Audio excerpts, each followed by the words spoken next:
Subscribe करें और bell दबाएं ताकि कोई खबर रह न जाए।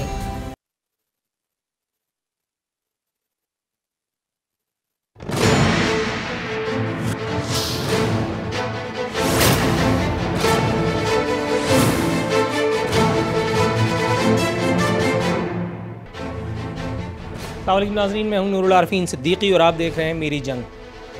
इस एक हफ्ते में सिर्फ एक अच्छी बात आज ये हुई है कि चीन ने सलामती काउंसिल में कश्मीर के इशू पर हमें इंडोर्स किया है, हमारा साथ देने की यकीन दहानी फरमा दी है। लेकिन इसके अलावा अल्हम्दुलिल्लाह इस 7 दिन में ऐसी कोई तोप तीर तलवार हमने नहीं चलाया जिसे खुशाइंद कहा जा सके। पार्लियामेंट के इजलास की अगर आप बात करें, एक हंगामा खेज़ इजलास मुसलसल होता रहा गाहे बगाहे, और उस इजलास में भी जो कुछ हुआ उसका मुख्तसर सा अहवाल आपने इनिशियली एक शॉर्ट मोन्टाज की सूरत में मुलाहिज़ा फरमाया। आगे आप चल करके मज़ीद देखेंगे कि इसमें क्या कुछ हुआ। ऐवान में हम लोग सिर्फ हवाई फायर करते रहे, ज़ुबानी जिहाद हम फरमाते रहे। जहलुम का आइंस्टाइन फवाद डब्बू, बल्कि माफ़ कीजिएगा फवाद चौधरी, वो अपने तौर पर अपनी बदजुबानी के जौहर दिखाते रहे, जो उनको ज़ाहिर है कि वदियत कुदरत की तरफ से तो नहीं, उनके ज़ाहिर है कि अपने माहौल से ही मिली है। वो हर जगह पंगे लेने के आदी हैं। कैश पर उन्होंने एक मरतबा फिर मुशाहिदुल्लाह खान साहब को छेड़ दिया और उसके बाद फिर उनसे डांट फटकार सुनी। लेकिन बहरहाल मुशाहिदुल्लाह या किसी और का इस रुए ज़मीन पर कोई नहीं जो जहलुम के आइंस्टाइन को शर्म दिला सके, क्योंकि शर्म बहुत महंगी चीज़ है, उनके नसीब में ये लिखी नहीं है। फरमा रहे थे कि कश्मीर के लिए कट मरेंगे। मैं गारंटी से कह रहा हूँ, कश्मीर में भी आप भी MQM की तरह हैं। इसराइल में अगर कोई हुकूमत बनने जा रही होगी ना, आप उनको भी मक्खन लगा करके उनके भी वजीर बन जाएंगे। आप इतने हिरसी, इतने ग्रीडी और इतने with all due respect dash किस्म के आदमी हैं।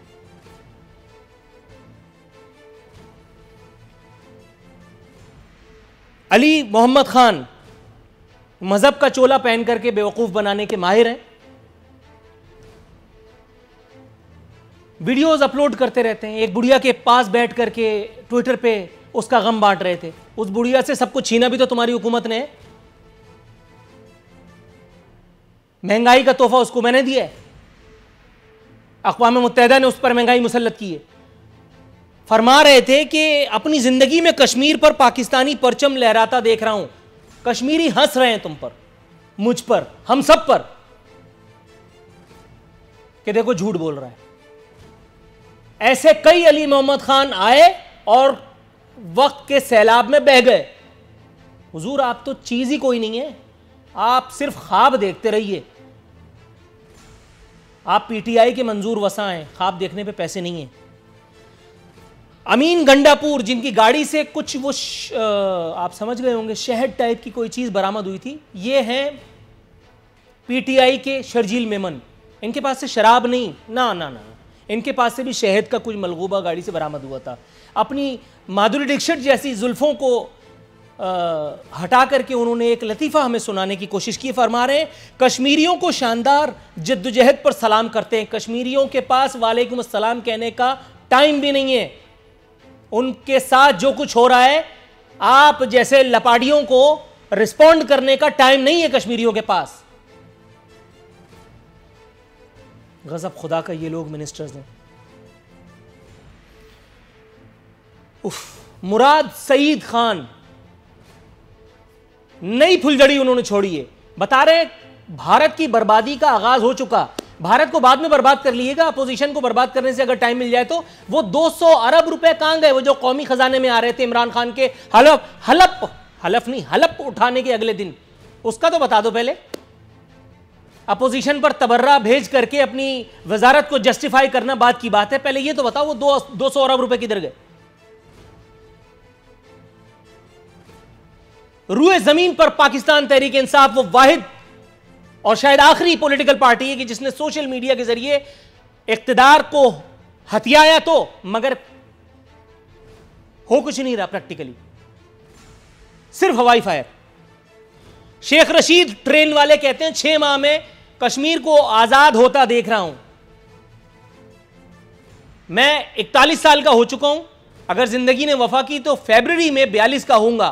मैंने आज तक आपकी एक भविष्यवाणी सही होते नहीं देखी है। आप इतने दरोगो आदमी हैं, आप इतने खुशामदी और मक्खनबाज आदमी हैं, सिवाय झूठ का कारोबार करने के कोई काम नहीं है। बस हर दूसरे दिन इमरान खान साहब से एक नया फीता कटवाते हैं, कश्मीर पर जो मामलात हुए उसमें समझौता और दोस्ती बस सर्विस बंद करके कौन सा तोप चलाया आपने? ये तो पहले भी वन साइडेड कार्रवाइयां थी, नहीं चलानी चाहिए थी। उस वक्त नवाज शरीफ को भारत से दोस्ती की पड़ी थी, अभी आपका दाल दलिया चल रहा था। इख्तिदार का हुमा क्या इधर उधर हुआ। शहबाज शरीफ भी कश्मीरियों के दर्द से तड़पने लगे, उनके पेट में भी मरोड़ उठ रहा था। आप ये करें, आप वो करें, आप ये करें, आप वो करें।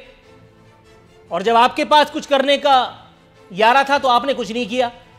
आपने मोदी जैसे विद ऑल ड्यू रिस्पेक्ट रजील तरीन शख्स को, नवाज शरीफ की नवासी की मेरे ख्याल है शादी में आपने बुलाया और उससे केक का तबादला हुआ। आपने मोदी की मां को शॉल भिजवाई। आपसे क्यों कुछ नहीं हुआ? आप ही बन जाते उस वक्त मुजाहिद। फरमाते हैं बेखौफ खतर कह रहा हूं कि कश्मीर का सौदा कर दिया गया। जी हां, नवाज शरीफ साहब अपने घोड़े पे तलवार लेके निकले थे कश्मीर को आजाद कराने के लिए, वो तो रास्ते में स्पीड ब्रेकर आ गया, वरना आपने अपने इख्तिदार के आखिरी दिनों में कश्मीर हासिल कर ही लिया था। लतीफा सुनाने से पहले सोच लिया कीजिए कि हर आदमी एजेंडे पे नहीं होता, हुजूर जरा ख्याल करें। वजीर आजम पाकिस्तान का जवाबुल जवाब। वजीर आजम पाकिस्तान का एक छोटा सा शॉट है, उन्होंने जो जवाब दिया था, अगर हमारे पास है, क्या इंडिया पर हमला कर दूं? दिखाना भाई। अब बताइए, कश्मीरियों के दर्द का मदावा ये दोनों साहिबान इन अल्फाज में कर रहे थे जो आपने कहानी खुद मुलाहिजा की। यहाँ एक और लतीफ़ा खान साहब ने सुनाया, उन्होंने कहा कि इस बहरानी कैफियत से हम टीपू सुल्तान बनकर के उभरेंगे। बहुत मरतबा पहले भी पिछले चैनल पे, हाँ मैं पिछले चैनल पे ये लब कुशाई कर चुका हूँ। आज मेरा ख्याल है इस मौजू पे थोड़ी सी गुफ्तगू हो जाए। ये टीपू सुल्तान का कारोबार जो हो रहा है, हर आदमी टीपू सुल्तान बेचने में लगा हुआ है। खान साहब ने दूसरी मरतबा इनका नाम लिया है। टीपू सुल्तान बहादुरी शुजाअत का एक पैकर थे, इसमें कोई दो राय नहीं है। वो हमारी तारीख के एक शहीद हैं, इसमें भी कोई दो राय नहीं है। लेकिन मेरे भाई, मेरे PTI वाले तमाम भाई जो रात में मुझ पर तबर्रा कर रहे होंगे, मैं आज एक बात कैटेगोरिकली आपकी खिदमत में पेश कर देना चाहता हूँ। हुजूर वाला, अगर तारीख की किताबें पढ़ने का वक्त मिले तो जरा मुलाहिजा कीजिएगा कि टीपू सुल्तान के पास मां सिवाय बहादुरी, जवामर्दी और शुजाअत के कख भी नहीं था। मैं बात कर रहा हूं पॉलिटिकल विजडम की, फोरसाइटनेस की, उसके पास वो नहीं थी। हमें तारीख में सिर्फ झूठ पढ़ाया गया है कि हमारे लोग टोपी सीसी करके और हुकूमत करते रहे, जबकि हमने मां सिवाय औरतों के, माज़अल्लाह विद ऑल ड्यू रिस्पेक्ट, बहुत बहुत कम लोग ऐसे हैं माज़अल्लाह कि जिन्होंने वाकई अल्लाह और उसके रसूल की बताए हुए रास्ते पर चल करके आवाम की फलाह बहबूद का सोचा है, वरना हमें तो हरम बनाने की फुर्सत नहीं थी। टीपू सुल्तान पर खुदा न खास्ता मैं ये तोहमत नहीं धर रहा हूं, लेकिन टीपू सुल्तान ने उस दौर के फवाद चौधरियों को, शहरियार आफरीदियों को, फैसल वाउडाओं को, खालिद मकबूलों को और इन जैसे लोगों को अपनी काबीना में भर्ती कर रखा था। हाल क्या हुआ? आप टीपू सुल्तान बेचने में लगे हुए, गजब खुदा का। बहादुरी से मर जाना टीपू सुल्तान के इख्तियार में था, और टीपू सुल्तान ने मौत को जिस शुजाअत से गले लगाया वो रहती दुनिया के लिए एक मिसाल है। अंग्रेज उसकी बॉडी को मरने के बाद भी छूते हुए डर रहा था, ये बात बिल्कुल दुरुस्त है। लेकिन इससे पहले की भी तो एक सच्चाई है, उससे क्यों आंख बंद कर रखी है? टीपू सुल्तान वो कैरेक्टर नहीं है। सलाउद्दीन अय्यूबी की बात करें, मैं मान लूंगा, सलाउद्दीन अय्यूबी की बात करें, क्रूसेड में क्या किया था उन्होंने? दुनिया की अस्करी तारीख में सलाउद्दीन अय्यूबी पढ़ाया जाता है या टीपू सुल्तान? अगर आपको मेरी बात समझ में नहीं आ रही है तो चलो मैं एक लिखारी की जुबानी आपको बता देता हूं, बस टीपू सुल्तान बाकी है। जावेद चौधरी साहब लिख रहे हैं, सुल्तान की जिंदगी का तीसरा और आखिरी पहलू उसकी कमजोर इंतजामी सलाहियतें थीं। वो बेशक शानदार हुक्मरान और बहादुर सिपाही था, लेकिन बदकिस्मती से अच्छा मुंतजिम न था। वो दोस्तों और मुशीरों के मामले में भी मार खा जाता था और अक्सर औकात छोटे छोटे इशूज़ को पहाड़ जितना बुलंद कर लेता था। अब आप इस बात पर तबर्राबाजी कीजिएगा आज रात में मुझ पर कि मैं टीपू सुल्तान की माज़अल्लाह शान में गुस्ताखी कर रहा हूं। मैं कहां और टीपू सुल्तान कहां? चेपिद्दी का शोरबा। He is my hero as well, but आप उसको बेचे नहीं, आप उसको बेचे नहीं, उसको फरोख्त ना करें, उसको जिन से अर्जा की तरह आप फरोख्त करने पर तुले हुए। मैं छोटी सी एक कोट आपके सामने गोशगुजार करता हूं। ये हमारी इखलाकी, सियासी और सिफारती सूरत हाल है कि वज़ीर आज़म ज्वाइंट सेशन में पहुंचने के बजाय टीपू सुल्तान की तलवार तलाश करते रह गए। शाह महमूद कुरैशी को ऐन क़याम के वक्त सजदा याद आ गया और अपोजिशन ने पूरी दुनिया के सामने अपने गंदे कच्चे धोने शुरू कर दिए। और यह है कौम की वो लीडरशिप जिसने कश्मीर का मुकदमा भी लड़ना है, जिसने खुद को टीपू सुल्तान भी साबित करना है और जिसने नरेंद्र मोदी के गिरबान में भी हाथ डालना है। नरेंद्र मोदी भी हंस रहा होगा। पैनलिस्ट का तारुफ करा दूं, मेरे साथ मौजूद है मोहतरमा मुसरत जमशेद चीमा साहिबा ताल्लुक इंसाफ से, सिद्दीकुल फारूक साहब हमें ज्वाइन कर रहे हैं पाकिस्तान मुस्लिम लीग नवाज से, और सेनेटर करीम ख्वाजा साहब पाकिस्तान पीपल्स पार्टी की तर्जुमानी के फ़राइज़ अंजाम देंगे। सबसे पहले इससे पहले कि मैं मुसरत जमशेद चीमा साहिबा के पास जाऊं, वक्त बहुत लग जाएगा, मैं मोहतरमा से गुजारिश करूंगा, मोहतरमा थोड़ा सा तवक्कुफ़ फरमाइएगा। पहले सिद्दीकुल फारूक साहब के पास चले जाएं। सिद्दीकुल फारूक साहब, सर प्रोग्राम में खुशामदीद है, लेकिन ये मुझे बताइएगा, ये सबक फिर पढ़ शुजाअत का, अमानत का, दयानत का, जब तोते उड़ गए उसके बाद फिर ये सारे सबक याद आ रहे हैं। वो तलवार जो टीपू सुल्तान बल्कि सलाहुद्दीन अयूबी की थी, जिसे लिए बगैर असम्बली में पहुंच गए थे अपोजिशन लीडर, और वज़ीर आज़म को जिहाद का, क़िताल फ़ी सबीलिल्लाह का मशवरा दिया जा रहा था। जिस वक्त आपकी हुकूमत थी उस वक्त क्यों इंडिया से ट्रेड की हिर्स और हवस ने आँखों को खीरा किया हुआ था? उस वक्त क्यों जो है वो अजीत डोवाल के कारनामे, सियाह कारनामे याद नहीं आए थे? उस वक्त क्यों वो जो एक टाइकून था, स्टील टाइकून, उसको मरी की पहाड़ियों पर बुला करके डुइट गाए जा रहे थे? उस वक्त क्यों मोदी की माँ को शॉल भिजवाई जा रही थी? हुजूर ज़रा अगर जवाब इनायत करें। बिस्मिल्लाहिर्रहमानिर्रहीम। नूरुल आरिफीन साहब, बहुत शुक्रिया। पहली बात तो ये है कि जब मोदी की दावत पर सार्क सरबराह बेशमूल नवाज शरीफ साहब गए, तो ये एक सफारती तरीक़ा है, आदाब है कि जाते हुए मेज़बान के लिए कोई तोहफ़ा लेके जाना। वो मेज़बान की वालदा के लिए, कि माएँ फिर सांझी होती हैं, वो एक तोहफ़ा लेके चले गए। और मोदी ने हमारे दौर में आर्टिकल 370 ख़त्म नहीं किया, ना उसको ये जुर्रत थी, बल्कि वो मुज़ाकरात की बात कर रहा था। और कोई आबरूमंदाना हल हम भी चाहते थे कश्मीर का, और जो अक़वाम मुत्तहिदा की करारदादें हैं, सिक्योरिटी काउंसिल की करारदादें हैं, वो भी मुज़ाकरात के ज़रिए और प्लेबिसिट के लिए, इस्तिस्वाब राय के ज़रिए मसला कश्मीर का हल चाहते हैं। हमने जब मौका आया तो 5 के मुकाबले में 6 धमाके करके दिखा दिया। अमरीकी सदर के 5 दफ़ा मना करने और टेलीफोन करने के बावजूद सी पैक भारत ने मुखालिफत की, अमेरिका ने मुखालिफत की, हमने सी पैक बना के शुरू करके दिखा दिया। अब मैं ये अर्ज़ करूँगा कि अब आ जाती है बात यहाँ पार्लियामेंट में।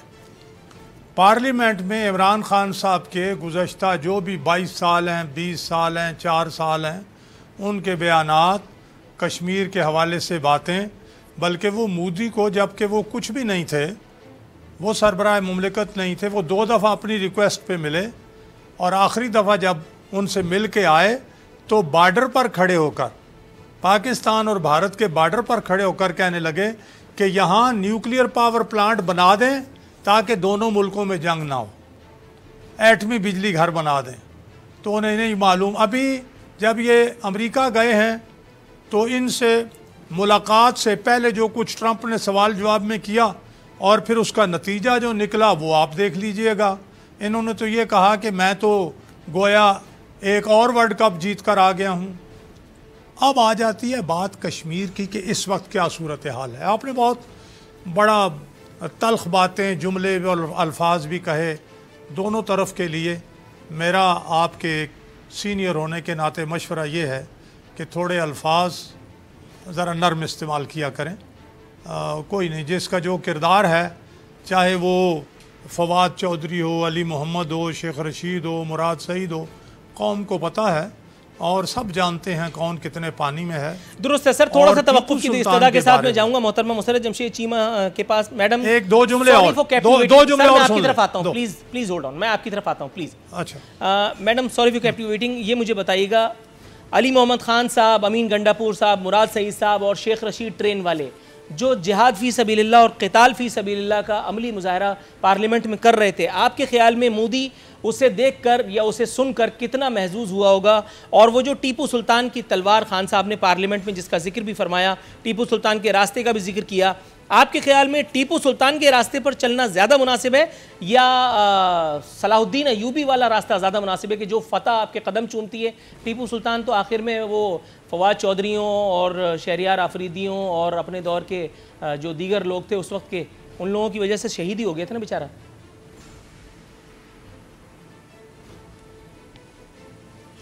बिस्मिल्लाहिर्रहमानिर्रहीम। Noorul Arifeen, thank you so very much for inviting me आपके प्रोग्राम के लिए। लेकिन मैं यहाँ पे 2-3 बातें बड़ी क्लैरिटी के साथ आपसे शेयर करना चाहूँगी। पहले तो ये कि जिसने जो ज़ुबान इस्तेमाल की वहाँ पे पार्लियामेंट के अंदर, उसमें पहली बात मैं आपको बता दूँ कि पहले मुशाहिदुल्लाह साहब ने जो भी बदज़ुबानी की वो आप नेशनल चैनल के ऊपर बैठ के सेम वर्ड्स आप रिपीट कर रहे हैं जो कि हमने वहाँ पे स्पीकर साहब ने हज़फ करने का बोला। देखिए, किसी के इस तरह से उन्होंने उनको उस वक्त गाली दी, वो भी जस्टिफाइंग नहीं है दोनों की, लेकिन मेरा ख्याल है कि वो एक दूसरे को दे रहे थे, उसमें आप आके वही सेम बैड लैंग्वेज कैसे किसी के लिए यूज़ कर सकते हैं? मतलब आपने डब्बू किस वजह से कह दिया, मुझे समझ नहीं आई ये बात। हाँ, आप क्रिटिसाइज करें, आप हमारी पॉलिसीज को क्रिटिसाइज करें, आप हमारे एक एक बुरे एक्शन को क्रिटिसाइज करें, लेकिन क्रिटिसाइज करने के लिए अगर आप वो सेम लैंग्वेज इस्तेमाल करके क्रिटिसाइज करेंगे तो मैं अप्रिशिएट नहीं कर सकती, बल्कि मैं उसकी मजम्मत करूंगी। कि अगर किसी ने फर्ज करें किसी ने किसी को गाली दी, वो गाली आप 10 दफ़ा दे के और ये भाषण दें कि जी ये हुआ था वो हुआ था, तो इसका मतलब है you are part of that, you are doing the same thing. So इसलिए मेरा ये ख्याल है कि हम सबको सारे पार्लियामेंटेरियंस को भी और न्यूज़ एंकर्स को भी और साथ जो एंकर्स हैं उनको भी अपनी ज़ुबान और अपनी तहजीब को मलहूज़े खातिर रखना एज ए सोसाइटी हमारा अलमिया बन गया हुआ है। कि एक तो वो जो आपस में दस्तो गिरेबान हुए, लेकिन उसके बाद वो चैनल्स पे बैठने वाले लोग उससे ज़्यादा अगर एग्रेशन शो करेंगे तो हम किस तरफ जा रहे हैं। अब रह गई बात आपकी कि सलाउद्दीन अयूबी बनना है। सलाउद्दीन अयूबी और टीपू सुल्तान की एग्जांपल को उस वक्त मैंने, चूँकि मैं वहाँ पे ये जो जॉइंट सेशन था, I was part of that, मैं वहाँ पे मौजूद थी।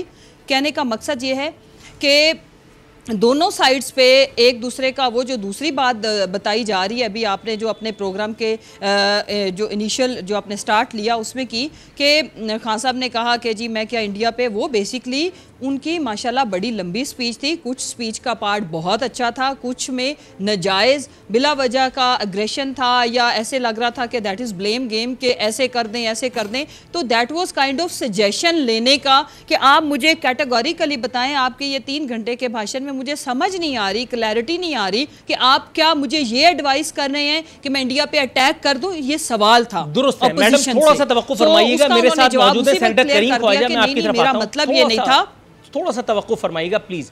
करीम ख्वाजा साहब, सर जहमत की माजरत, बहुत देर इंतजार करवाने के बाद मैं आपकी तरफ आया हूँ।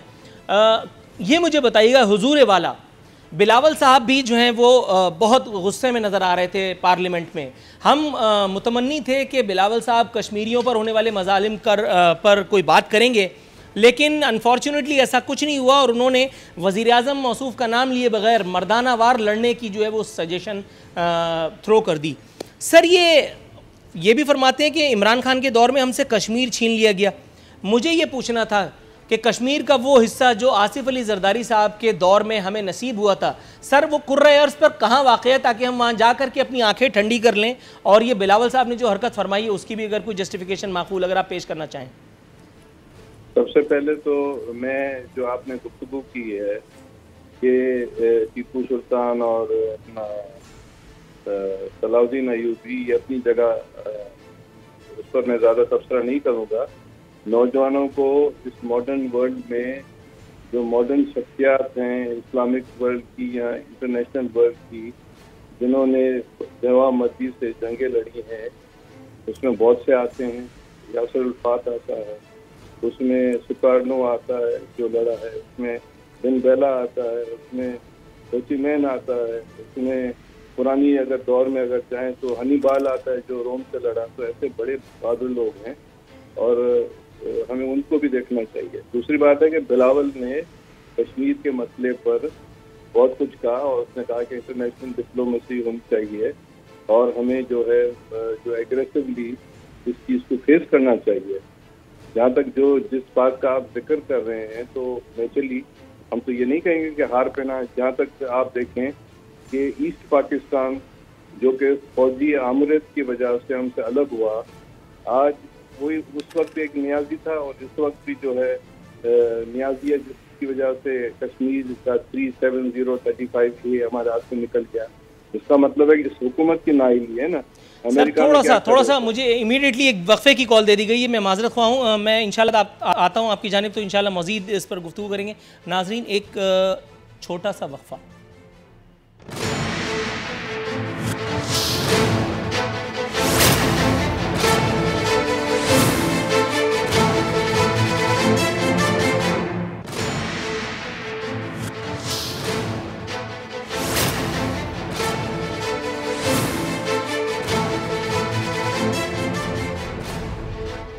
वेलकम बैक नाजरीन। दस्तूर हमारे मेहमान हमारे साथ मौजूद हैं सिद्दीकुल फारूक साहब। शहबाज शरीफ साहब फरमाते हैं अब रिवायती और मुत्तफ़िका करारदाद से बात नहीं बनेगी, हमें ठोस फैसले करना होंगे। सर, भारतीय हाई कमिश्नर को जूते मार के निकाल दिया, तिजारत मुअत्तल कर दी, मुआहिदों पर नजरसानी का इंदिया दे दिया, बस सर्विस बंद कर दी। अब क्या बच्चे खा जाएं उनके? क्या चाह रहे हैं आप? देखिए, पॉलिसियाँ तो हुकूमत ने बनानी हैं और हमारी पार्टी ने और हमारे जो भी कौमी असम्बली में या सेनेट में नुमाइंदे थे उन्होंने इस मामले में हुकूमत की हिमायत की है, आइंदा भी करेंगे। ठोस पॉलिसियों के ये अच्छे इक़दाम हैं। जहाँ जहाँ मुमकिन हो दुनिया में भारतीय सफारत खानों के सामने मुजाहरे करना, दोस्तों से मिलना, अपने अंदरूनी महाज को मजबूत करना। वो जो आपने टीपू सुल्तान रहमतुल्लाह अलैह की मिसाल दी है, तो टीपू सुल्तान पर जब वो वक्त आया कि अब या वो अपनी ज़िंदगी की भीख मांगते या वो इज़्ज़त की मौत मरते और शहादत का रास्ता इख्तियार करते, तो उन्होंने शहादत का रास्ता इख्तियार किया। सैयदना हुसैन रज़ी अल्लाह ताला अन्हु के सामने जब वक्त आया तो वो ये है कि सर दाद न दाद दस्त दर दस्त यजीद, उन्होंने अपना हाथ यजीद के हाथ में नहीं दिया, सर जान दे दी। और इस सिलसिले में माजरत से आपने वो, तो मेरे भी दो शेर हैं, मैं आपको सुना देता हूँ कि सर झुकाया न सर झुकाऊँगा, झुक के जीना भी कोई जीना है, और जीना मशरूत गर हो ज़िल्लत से, ऐसे जीने से अच्छा मरना है। ये टीपू सुल्तान के सामने आ गया था, उसमें उन्होंने जान दे दी। लेकिन उन्होंने अपने इर्द गिर्द जंगें छेड़ के और अपने बहुत ही अच्छे दोस्त वो अपनी करीब टीम बनाई थी जिन्होंने वक्त पर धोखा दिया। आपने मिसाल दी, ठीक है, तो एक तो टीम ठीक होनी चाहिए। आप अपने अंदर मुल्क में पहले इत्तेफाक व इत्तेहाद कायम करें ताकि ये पैगाम बाहर जाए कि ये पूरी कौम मुतहद है। एक दिन बात होती है करारदाद की, दूसरे दिन हुकूमत जो है वो जाके चढ़ाई कर देती है नवाज शरीफ साहब के घर पर। एक दिन ये बात हो रही होती है, 3 बजे का टाइम है, और 1 बजे जाके बाप के साथ मुलाकात के दौरान बेटी को उठा के ले जाते हैं। ये अगर फ़र्ज़ करें, है तो जो कुछ हो रहा है इंतकाम सबको पता है, फ़र्ज़ करें ये जस्टिफाइड भी है, तो क्या मुल्क जिन हालात से गुज़र रहा है क्या वो इन इक़दामात को जस्टिफाई करते हैं? इससे आप इंडिया को ये पैगाम दे रहे हैं कि हम बड़े मुतहद हैं, बड़े मुत्तफ़िक हैं और तुम्हारी ऐसी की तैसी कर देंगे। नहीं, ये बातें दुरुस्त नहीं हैं। और जो भी ये मशवरे दे रहे हैं वो बजाय इसके कि अच्छा पैगाम और अंदर का इत्तेहाद और सीसा पिलाई दीवार की तरह हम बात करें, ये इस तरह पैगाम नहीं जाते। अगरचे हम अल्हम्दुलिल्लाह के हम एटमी ताकत हैं, खुदा का शुक्र है, अल्लाह ना करे अगर ये ना होता तो पता नहीं क्या होता। जी मोहतरमा, ये मुझे बताइएगा, इमरान खान साहब फरमा रहे हैं भारत का पायलट इसलिए भेजा ताकि उन्हें बताएं कि हमारा जंग का कोई इरादा नहीं। अब ये सुन करके, ये पढ़ करके मुझे हंसी आ रही है। भारत के साथ जो किशोर कुमार और लता मंगेशकर के गाने पिछली हुकूमतों में गाए जा रहे थे, ख़ासतौर पे नवाज शरीफ साहब की हुकूमत में, उनका कहना या उनका लूला लंगड़ा जवाब भी यही था कि हम भारत को ये बताना चाहते हैं कि हम अमन पसंद लोग हैं, हम जंग नहीं चाहते।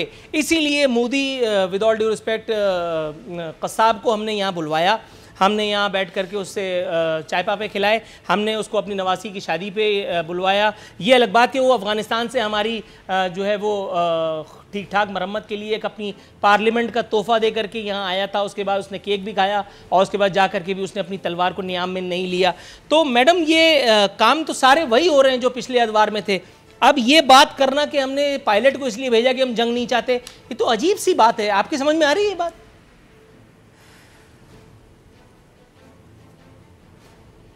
देखिए, सबसे पहले तो मैं आपसे ये जो आपका सवाल है ये अच्छा है, लेकिन इसमें मुमासलत नहीं है, इसमें कोई कंपैरिजन ही नहीं है, सिचुएशनल चीज़ें हैं। एक तो ये है कि उन्होंने मोदी साहब को जिस भी इंटेंशन के लिए बुलाया था, that was not for the country. वो एक ज़ाती नौयत की चीज़ थी कि उनका दिल चाह रहा होगा कि वो अपने ख़ानदानी मरासम बढ़ाएं, राइट, ठीक है। तो इसलिए that was their own decision. जिस तरह उन्होंने जंदाल साहब को बुलाया, सीक्रेट मीटिंग थी, because that was their business meeting, ठीक है। और उसका मुल्क से तो कोई लेना देना नहीं था, मुल्क के लिए, अमन के लिए तो नहीं बुलाया गया था, कोई पाकिस्तान के बारे में कोई बात ही नहीं हुई, ना इंडिया के बारे में बात हुई, ठीक है। दैट वाज वेरी पर्सनल नौयत की चीज। अब रह गई बात दूसरा जो मैं कह रही हूँ कि इसका कोई कंपैरिजन नहीं बनता। जैसे आप कैप्टन को जब हमने वापस किया तो वो हमारे पाकिस्तानी किसी का भी गवर्नमेंट ऑफिशियल्स या आर्मी के पुप्पी चाचे ताए पे अटैक करने नहीं आया था, उसने पाकिस्तान पे अटैक किया था। और दोनों मुल्क जंग के दहाने पे खड़े हुए नहीं थे, जंग हो रही थी। इनफैक्ट तो वो यहाँ पे फूल गिराने नहीं आए थे, अटैक करने आए थे, जो कि अल्लाह का लाख लाख शुक्र। मैं उसमें सलूट पेश करती हूँ अपने उन दोनों जो तैयारों में जो हमारे पायलट हजरात थे कि जिन्होंने हमें अल्लाह ने हमारी इज्जत रखी, उनके सदके। तो वो जेस्चर ये था कि हम तुम्हारा मुंह तोड़ जवाब देंगे, लेकिन हम आपका निहत्ता पायलट वापस कर रहे हैं। वो भी उनके लिए एक एम्बेरसमेंट थी और वो एक जेस्चर भी था। थोड़ा सा तवक्कुफ फरमाइएगा, जो आपने बात की, थोड़ा सा तवक्कुफ फरमाइएगा मैडम, मैं जरा मजीद समझना चाह रहा हूँ अभिनंदन वाले इशू को। आप मुझे पूरा जवाब नहीं देने दे रहे, बात सवाल करते, मैंने पहले सवाल का भी जवाब नहीं दे पाई। आज मुझे लगता है आज आपको बहुत जल्दी, आज आप ज्यादा खुद बोलना चाह रहे हो नूरुल आरफीन। मैं आपका जवाब सुनने के लिए सिर्फ कंप्लीट कर लूं, आगे अगर आपने नहीं लेना जवाब तो आपकी मर्जी। मैं सिर्फ ये कहना चाह रही हूँ कि देखें कि आप जैसे बात कर रहे थे, सिचुएशनल बात होती है। इसका मतलब ये नहीं है कि टीपू सुल्तान साहब की पूरी लाइफ को हम उस वक्त जो, जैसे अभी सदीक भाई ने फरमाया कि वो सिचुएशन जो उस वक्त की थी वो प्रायोरिटी थी, और पाकिस्तान की प्रायोरिटी बुज़दिल बनना कभी भी नहीं होगा, ये इंडिया को भी पता है। और अगर उन्हें नहीं पता तो पाकिस्तान के सबसे बड़े फोरम पे ज्वाइंट ओपोजिशन के जो सेशन था उसमें हमने बता दिया। अब मैं जल्दी से, जो अभी सदीक भाई फरमा रहे थे कि शीशा फैलाई हुई दीवार, हम आज भी हैं इंडिया के खिलाफ, लेकिन क्या जितने भी पाकिस्तान में क्रिमिनल है, जेलों के मुंह खोल देने से, थोड़ा सा तवक्कुफ फरमाइएगा, आज हमने अभिनंदन वाले सवाल का जवाब नहीं आ सका, थोड़ा सा तवक्कुफ फरमाइएगा मैडम। सिद्दीकुल फारूक साहब, हुजूर, हमारा इंप्रेशन अच्छा जाएगा। हुजूर 30 सेकंड जी, जल्दी 30 सेकंड जल्दी से। पहली बात तो ये है, इंप्रेशन जाना है एज ए मैडम, थोड़ा सा ब्रेक पर पाओ, मैडम थोड़ा सा ब्रेक पर पाओ, ऑपोजिशन मैडम थोड़ा सा ब्रेक पर पाओ रखिएगा। जो प्रोसेस है मुल्क में जस्टिस का, मैं सब देख लूंगा, थोड़ा सा तवक्कुफ रखिए, थोड़ा सा तवक्कुफ जी। 30 सेकंड जी, 30 सेकंड क्विकली सर। पहली बात तो ये है कि अभिनंदन की बात, उनकी रिहाई का ऐलान उस पायलट की अमेरिकी सदर ट्रंप ने 8 घंटे पहले किया, 8 घंटे बाद यहाँ इमरान खान साहब ने ऐलान किया, तो ये तो वहाँ से रिहाई हुई। फिर दूसरा काम ये किया कि मोदी के इलेक्शन कैंपेन थी और 300 कैदी रिहा कर दिए। 2, फिर भारत को सलामती कौंसिल का मेंबर करने के लिए इमरान खान साहब ने वोट दिया। फिर उसके बाद क्या किया कि इन्होंने ये ऐलान किया कि मोदी मुंतखब हो जाएगा तो इनसे मुज़ाकरात करके मसला कश्मीर हल हम करेंगे, इन्हीं से ज़्यादा तवक्को है। तो ये जो बातें सारी की, इसमें क्या, इसमें कहाँ आपको डिप्लोमेसी नज़र आती है, कहाँ आपको आला दर्जे की सियासत और फरासत नज़र आती है। और एक बात मैं और कहूँगा, और फिर आप जिसको मर्जी आप कहें, कि काश हम उसी वक्त 2 दिन के बाद, ये 1 हफ्ते के अंदर उन पायलट्स को बहुत बड़ा कौमी अवार्ड देते। मेरा ख्याल है शायद अभी तक उन्हें अवार्ड मिला नहीं है। सेनेटर करीम ख्वाजा साहब, हुजूर वाला, ये मुझे बताइएगा, कश्मीर और कश्मीरियों का दर्द जो है वो अहले पाकिस्तान को 8 आंसू रुला रहा है, लेकिन जब हम देखते हैं, विद ऑल ड्यू रिस्पेक्ट, हमारी कौमी सियासत के उफक पर कुछ इस तरह के सिग्नल्स आ रहे हैं। जरदारी साहब ने इसे एक वक्त में बेवक्त की रागनी छेड़ी, उन्होंने महाजरों को ललकारा है। मैं चूंकि खुद अल्हम्दुलिल्लाह उर्दू बोलने वाला हूं, जिसको सिंधी बोलने वाले मेरे प्यारे प्यारे अच्छे भाई जिन्होंने हमें पनाह दी थी, मटरवा कहते हैं, तो इस मटरवे का जवाब वो इंशाअल्लाह ताला कल के प्रोग्राम में मिलेगा उनको। लेकिन ये मुझे बताइएगा, आसिफ अली जरदारी साहब ने ये जो बिला आवाज़ा का पंगा इस वक्त लिया है, ये इसकी क्या ज़रूरत थी? कश्मीर में अल्ताफ़ हुसैन तो नहीं था, कश्मीर में महाजिर उर्दू बोलने वालों से मसला तो नहीं था, कश्मीर तो नरेंद्र मोदी के मेरे ख्याल कब्जे में है, या मैं कुछ गड़बड़ा गया हूँ, क्या कहेंगे सर? ये जो स्पीच थी जो पार्लियामेंट में, वो मेरे ख्याल से वो कुछ और कहना चाह रहे थे, वो कुछ और कह गए, इस तरह आप इसको ले सकते हैं। पर पीपल्स पार्टी या बिलावल साहब या जरदारी साहब, कभी भी हम किसी कम्युनिटी के खिलाफ नहीं है। हम समझते हैं कि इसी कम्युनिटी की बहुत ज़्यादा कुर्बानियाँ हैं और इस कम्युनिटी ने हमें वोट भी दिए हैं, हमारे हाथ भी मजबूत किए हैं। और कभी कभी चीज़ें ये कहनी होती है, स्लिप कुछ और हो जाती है, ये सबसे होता है। पर सच पीपल्स पार्टी किसी सूरत में, क्योंकि एक नेशनल पार्टी है, सब कम्युनिटीज़ की हम बात करते हैं, जो पाकिस्तान में बसने वाले जो भी लोग हैं, कम्युनिटीज़ हैं, मज़हब हैं, एथनिक ग्रुप्स हैं, हम सब उसको इक्वली ट्रीट करते हैं, इक्वली समझते हैं।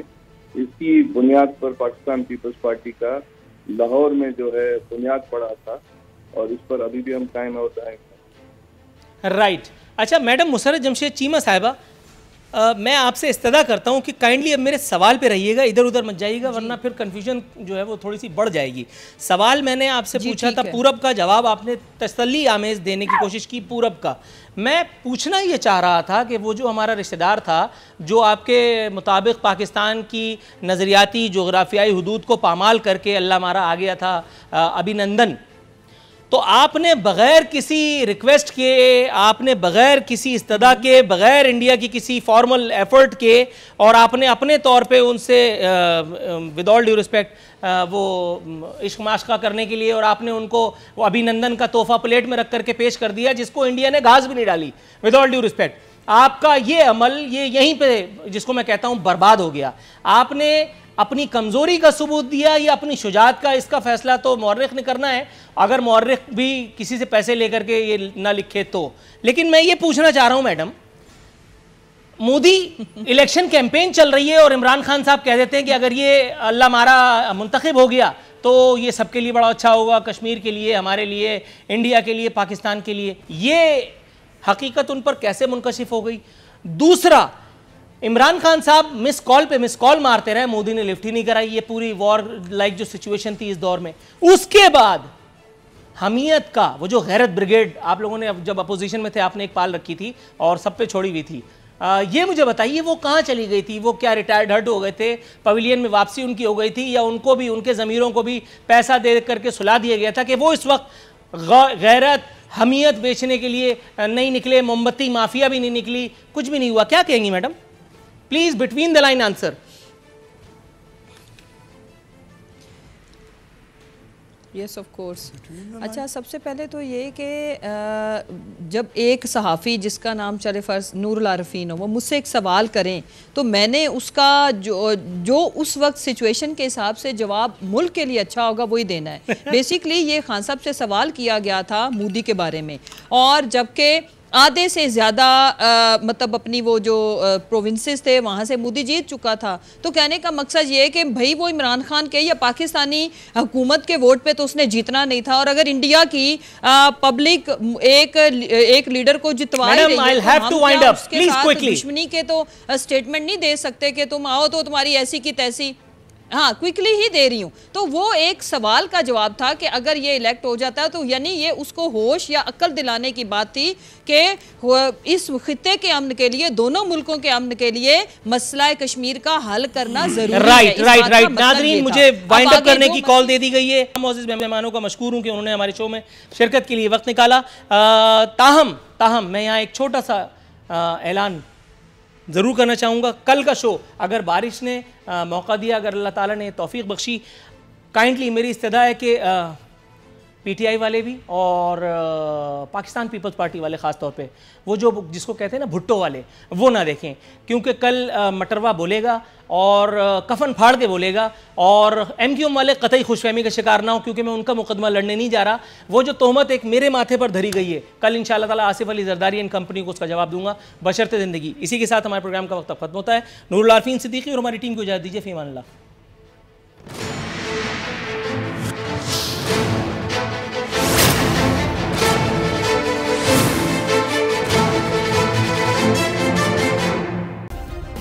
सब्सक्राइब करें और बेल दबाएं ताकि कोई खबर रह न जाए।